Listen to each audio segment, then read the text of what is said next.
안녕하세요. 12월 17일 수요일 굿모닝 뉴송의 유수아 목사입니다. 날씨가 조금 따뜻해지긴 했는데 그래도 여전히 추우니까 건강 조심하시길 바라고요. 오늘 함께 나눌 말씀은 여호수아 20장 6절 말씀입니다. 제가 읽겠습니다. 그 살인자는 회중 앞에 서서 재판을 받기까지 또는 그 당시 대제사장이 죽기까지 그 성읍에 거주하다가 그 후에 그 살인자는 그 성읍 곧 자기가 도망하여 나온 자기 성읍 자기 집으로 돌아갈지니라 하라 하시니라. 아멘.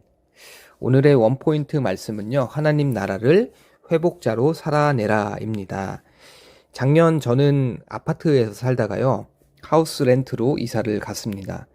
그때 제가 얼마나 많은 것들을 고려했는지 모릅니다. 아이들이 다니는 학교는 가까운지, 이 동네의 치안은 어떤지, 그리고 교회의 거리는 어떠한지 그런 여러 요건들을 꼼꼼하게 살피면서 이 집을 결정하게 되었어요.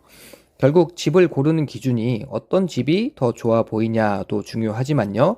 그 집에서 어떤 삶을 살 것인가라는 그 목적이 더 중요하지 않을까 싶습니다.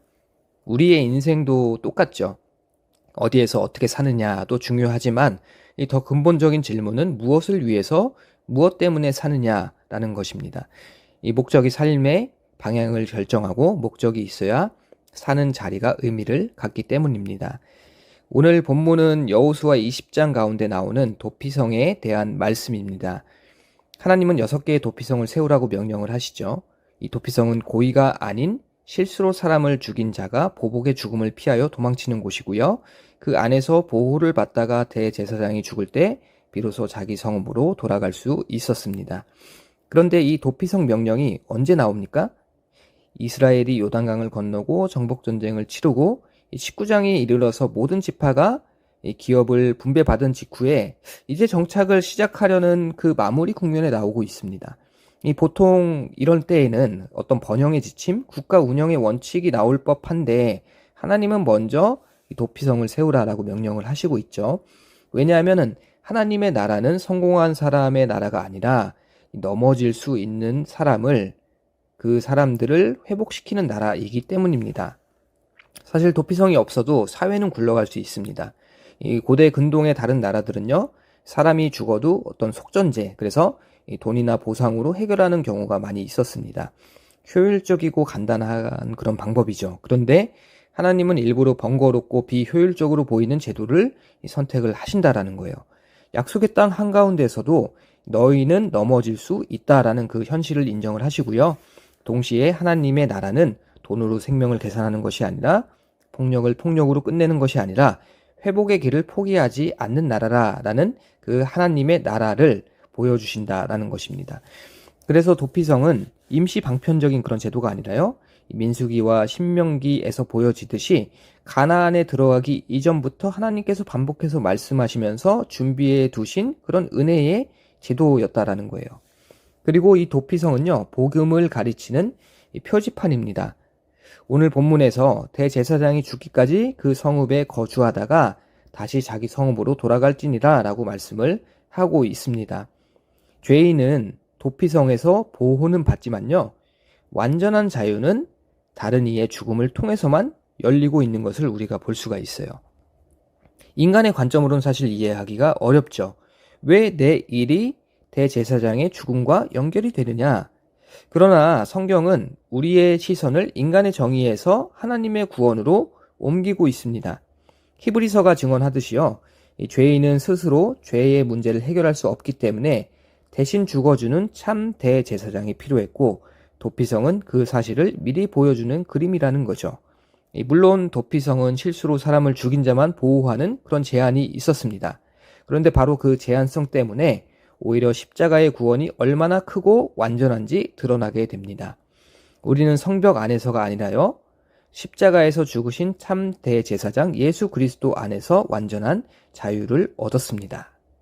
그런데 중요한 질문이 남았습니다. 이렇게 보호받고 은혜로 다시 살아난 사람은 어떤 삶을 살게 됩니까? 이 도피성으로 달려간 사람은 이 제사장들과 함께 레위 족속들과 함께 지내면서 하나님의 보호와 은혜를 누리고 결국 대제사장이 죽는 날 마침내 고향으로 돌아갈 자유를 얻습니다. 그 자유는요, 자기 노력의 결과가 아니라 전적으로 은혜의 선물이라는 것이죠. 그렇다면 그가 돌아가서 무엇을 해야 하겠습니까? 다른 선택지가 없는 것이죠. 자기가 받은 은혜를 나누고 자기가 맛본 회복을 흘려보내는 것 외에는 다른 길이 없다라는 것이에요. 죽음 앞에 있던 사람이 생명을 얻었기 때문입니다. 바로 이것이 하나님 나라를 살아내는 방법입니다.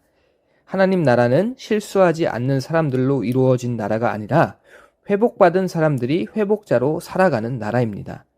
우리가 정죄하지 않는 이유는 죄가 가벼워서가 아니라 이미 우리가 용서받았기 때문이고요. 다른 사람의 연약함을 품을 수 있는 이유도 우리가 먼저 하나님의 품에 안겼기 때문입니다.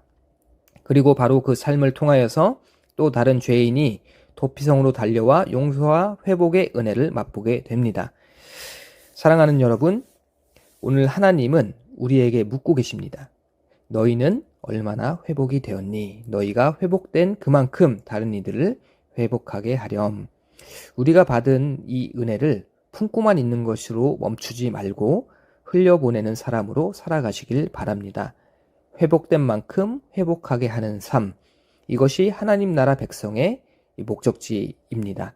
이 삶이 여러분의 삶의 방향이 되기를, 그리고 여러분이 있는 모든 자리가 하나님 나라가 되기를 주님의 이름으로 축복합니다. 우리 함께 기도하겠습니다. 하나님 아버지, 넘어질 수밖에 없는 우리를 하나님께서 미리 아시고 예수 그리스도 안에 은혜의 피난처를 열어주심에 감사합니다.